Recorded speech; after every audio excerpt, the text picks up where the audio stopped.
The major problem with transportation technology and transportation policy is that you have a battle between utopians who believe that they can get whatever they want, faster, better, cheaper, and the pragmatists, the hardball economic types who say, no, no, no, no, no, let's ban the car from the city, let's create calming zones, zero-emission vehicles, et cetera, et cetera. You have a real dialectic, a real tension. And my view is when you have that kind of schizophrenia, when you have that kind of chasm, not just of technologies and expectations, but of values, I think you get into a lot of gridlock, pun intended.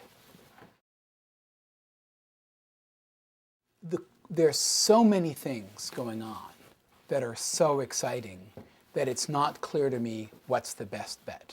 We have smart vehicles, smart devices, smarter people, better sensors, more information, the ability to have the technology act in a more nimble way. We even have the ability to play with tax policy and congestion charges. So to me, the question is going to be, there's a tension between disruptive innovation and rapid iterative incremental innovation. But if you have enough incremental innovation in a short period of time, you got a revolution. You know, the simple model for that is like a MapQuest or putting an accelerometer in an iPhone. The fact of the matter is, between mobile phones, between iPhones, between rims, between GPS, every car in the world, every bicycle in the world can be made smarter. Heck, we can make every street corner, every street lamp smarter, more nimble, more agile. The issue is, what's the organizing principle underlying that? Haven't a clue. Being an MIT person, I'm very, very sympathetic to that view of, gee, let's just start from scratch. Let's reinvent everything. But basically, I think it's a bunch of crap. You know, that's basically like saying, gee, we've sequenced the human genome. Let's re-engineer human beings so they'll take up less space. They'll do less waste. They'll be more energy efficient. It's rubbish. As I said earlier, there's always going to be a tension between the incremental and the revolutionary. Folks at MIT tend to self-select towards the revolutionary side, but ordinary human beings, typical human beings who have, shall we say, real lives, not MIT lives, are more prepared to have a mix of the disruptive innovation and the incremental innovation. And that's how I think that's going to play out, particularly in transportation policy. I don't believe people are going to give up on the wheels of a car for the foreseeable future. Frankly, I don't care if there's an internal combustion engine in a car, a fuel cell in a car, a battery in a car. I don't care. My friends who are incredibly green care a lot. Now, do I think they've actually done the math and calculated the carbon footprint of fuel cells versus batteries versus internal combustion engines throughout the entire supply and value chain? Heck no. And I think that's where we're going to see a lot of the policy battles, because there are all manner of ways of allocating costs and responsibilities for the carbon footprint of an automobile, for the carbon footprint of a person, or should we say the carbon tire track.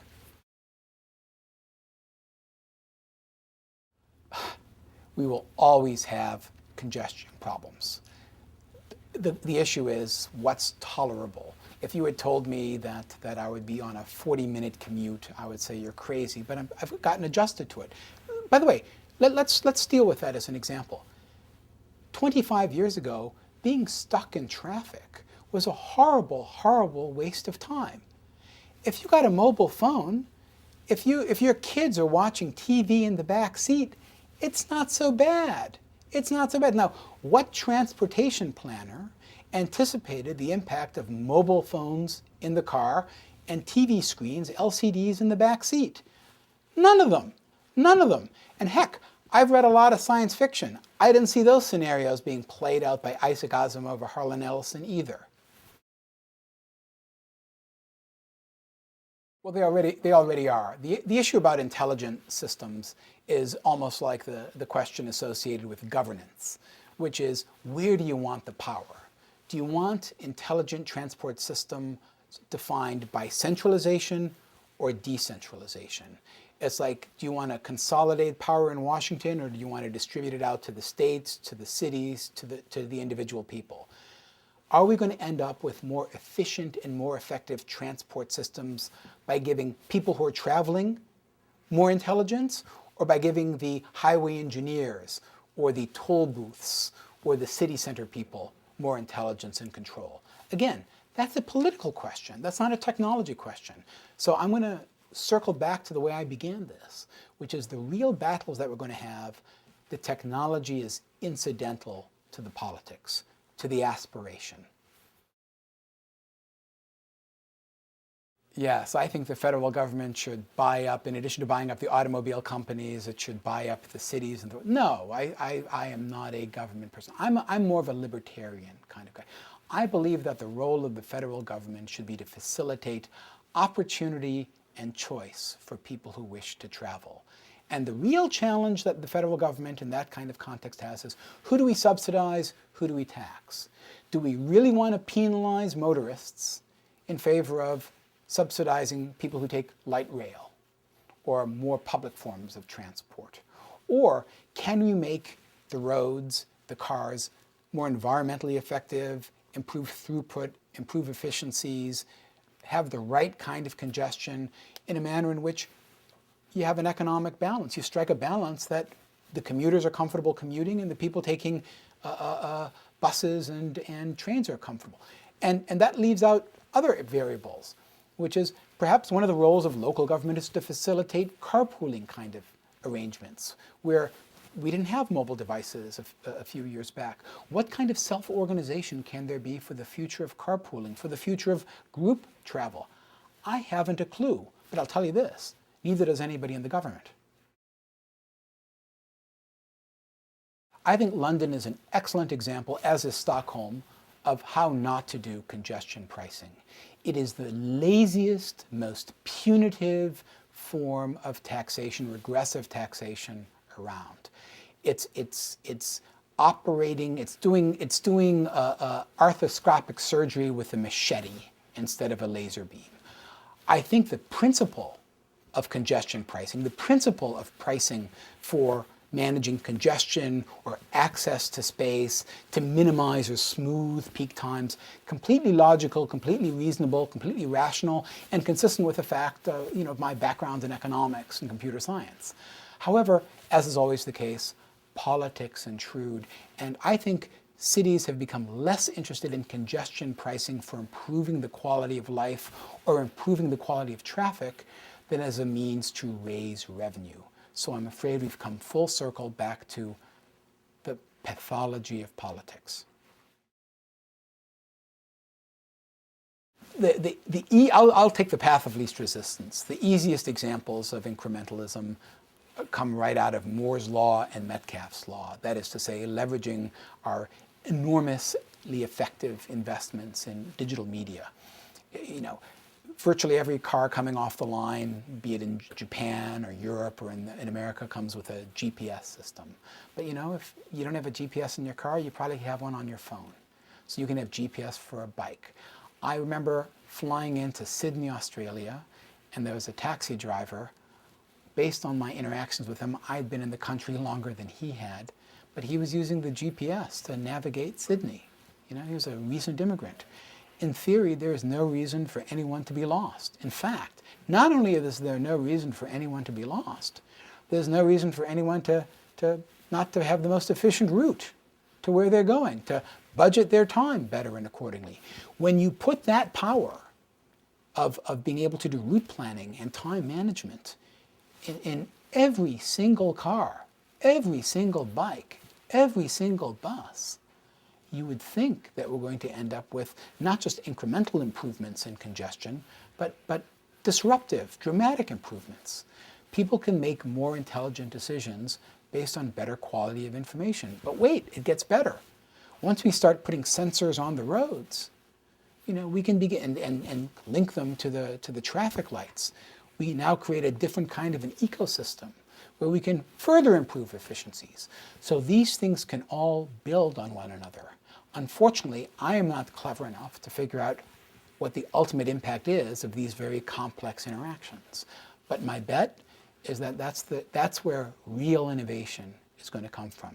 Not just from discrete breakthroughs in technology, but from the interoperability of those breakthroughs.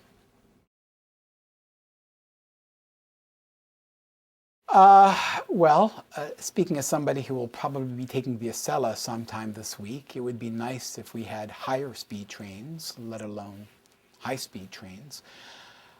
I think that when you do back of the envelope capital internal rate of return calculations and the number of people moved and the value of these things, it really doesn't work out very well. I am not an optimist on light rail or high-speed rail. I think I would rather invest in a counterpart of Ryanair than in fixed track locations.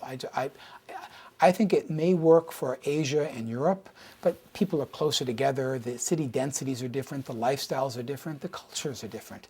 And I'm one of these old-fashioned people who take culture and lifestyle differences very seriously. I believe that regions and states and cities should be doing experimentation. But it's been my unfortunate observation that a lot of what people call experiments are really ways of throwing money at a problem. One would think that California would have all manner of dedicated, faster rail. But you look at the economic success that BART is not in the Bay Area, despite the fact that there are good population densities, despite the fact that there's a variety of different ways to create complements between the rail and the car, and they haven't managed to pull it off. And I don't think people in California are stupid, so there must be other reasons. Yeah, people are doing the zip car thing, they're doing the bike thing. I know that they've tried this in Paris and have discovered that sometimes people aren't as well behaved or as altruistic or as nice as they should be. Let me say something politically incorrect, and I'm going to argue that some communities will do the shared thing very, very well. If you held a gun to my head, I think that these kinds of things will go over well in Denmark and in parts of Sweden. Rather than in parts of Paris.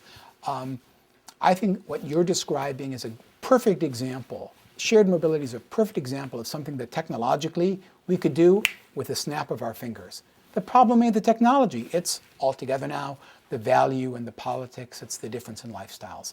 Do I think shared mobility will do gangbusters in Tokyo and Kyoto and large parts of Shanghai and Beijing? You betcha. By the way, the reason why it's going to do really well in Beijing and Shanghai is if you don't share nicely, they're going to put you in jail. That's just not going to happen in America, no matter how much certain people want it. The notion of what constitutes adequate sharing has always been a problem. I mean, that's not an American issue. We're talking about Galileo and Newton issue here. You know, communities, individuals in communities have understandably different notions about what they wish to share and what they don't wish to share. This goes right back to playing in the sandbox.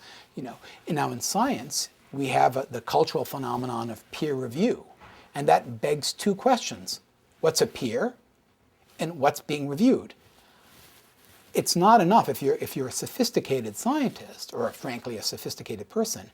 It's not enough to review the data. You know, what goes in and what goes out. You want to see the machine. You want to see the nature of the experiments. You want to see the code. Now with digital stuff, you want to see the code, the software. Was it biased in any sort of way? Was there a bug that might account for some of the phenomena that we're observing?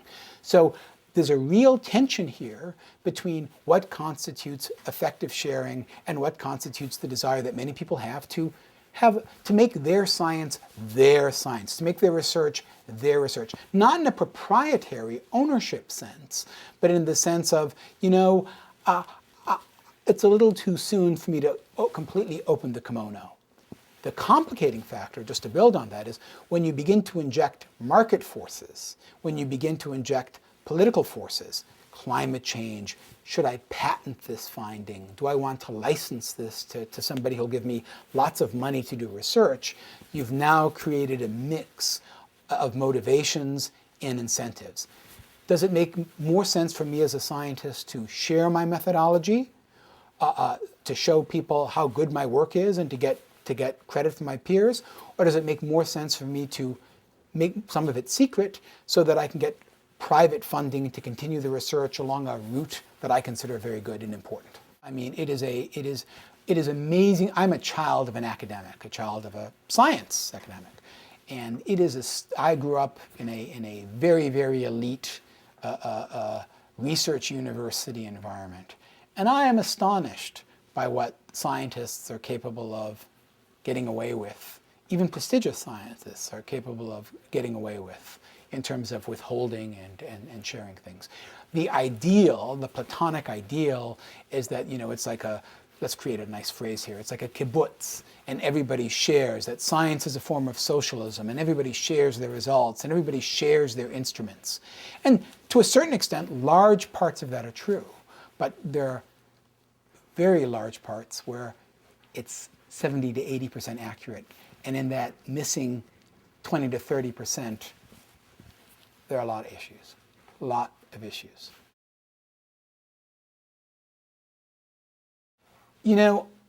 As I get older, I have come to the conclusion that, there are certain kinds of problems you don't look for solutions, you look for approaches.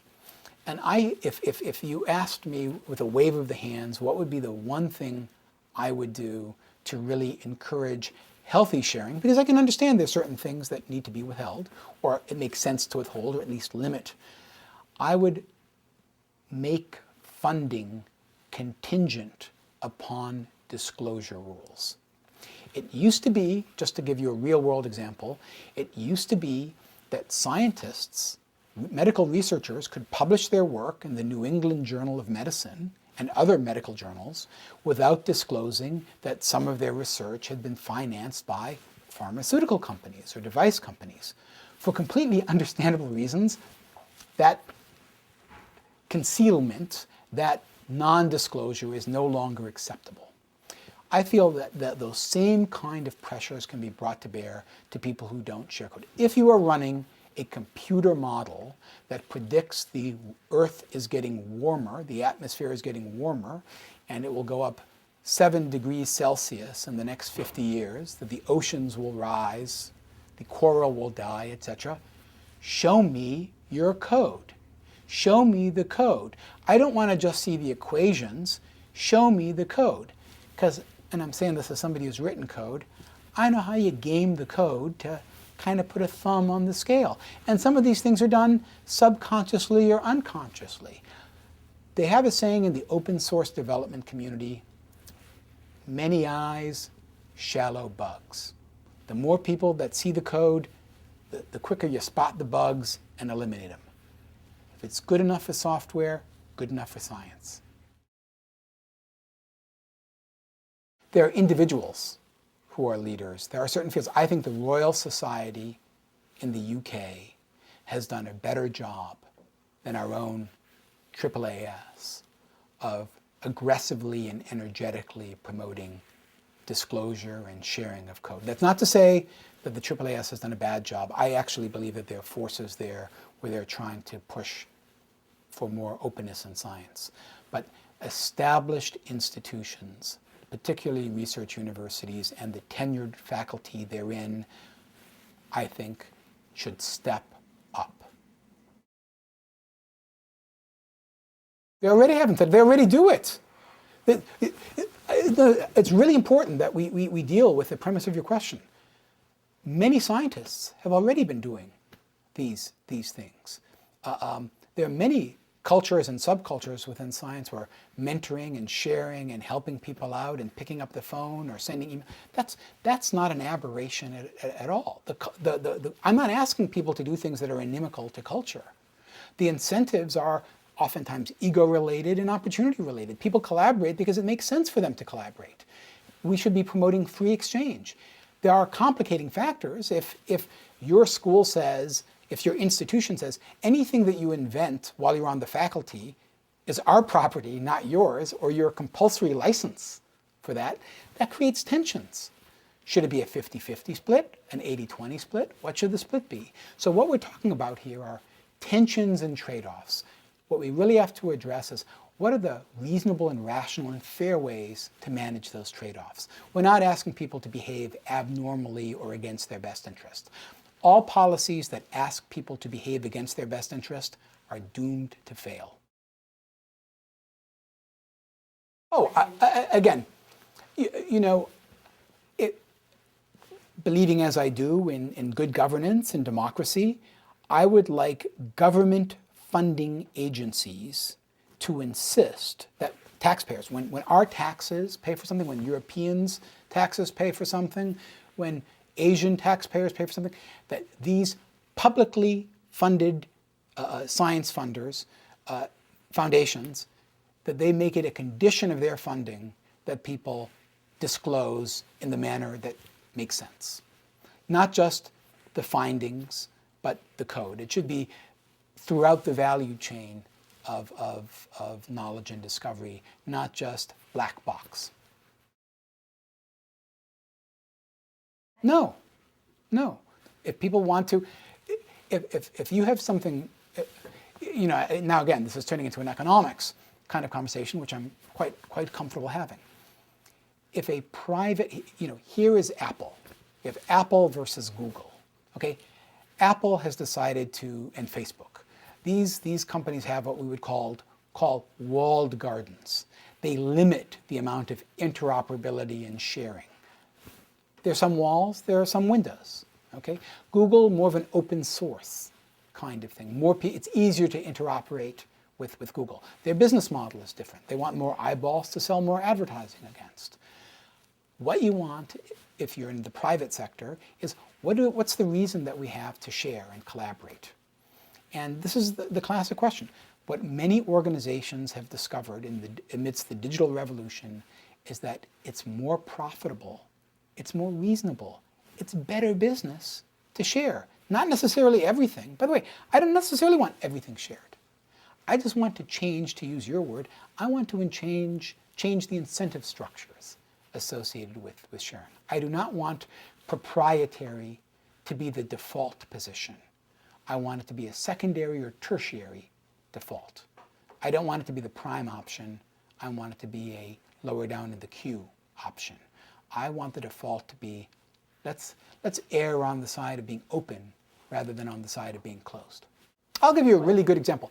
If I were running the city of New York, if the city of New York came to me, now there's a slight complication here because of terrorism sort of issues, okay? So we have to deal with it. But if the city of New York came to me and said, Michael, what's the fastest, best, cheapest thing that we could do to improve transportation in New York? I would say, put everything up online. Let people be able to run analytics and observe how the subways are running, how the buses are running, what times are peak times for congestion, what parts have people figured out clever workarounds. Enable people to have raw data so they can run simulations and come to you with proposals for reducing congestion times, doing better link-ups between trains, subways, buses, etc., intermodal things. Make it more transparent. Make transportation more transparent. We'll call it the Trans Initiative. Absolutely. I think it would be a fantastic thing if the mayor of New York, currently Mayor Bloomberg, who could bloody well afford it, instead of basically saying, nope, nobody can go into Times Square, that would be a great idea. The Bloomberg Prize in Transportation, minimizing congestion, design constraints for improving quality of transportation and quality of life. Because there is such a thing as perverse outcomes. I'll tell you a true story in that regard. For reasons I won't bore you with, I became an expert in the history of traffic lights. It is a true story that New York, for almost 2 years, tried to economize on traffic lights by eliminating the amber light. They got rid of the middle light and they went from red and green because it would save It would save money. It was clean. It was binary. Let's just say that the accident rate went up rather significantly. So always, you've got to come to grips with the notion that transportation isn't just about cars and streets. It's an ecosystem that deals with people.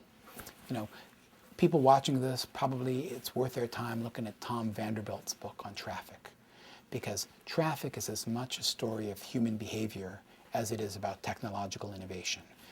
Prizes that come up with clever ways of aligning human behavior and technological innovation, great idea, fully supportive.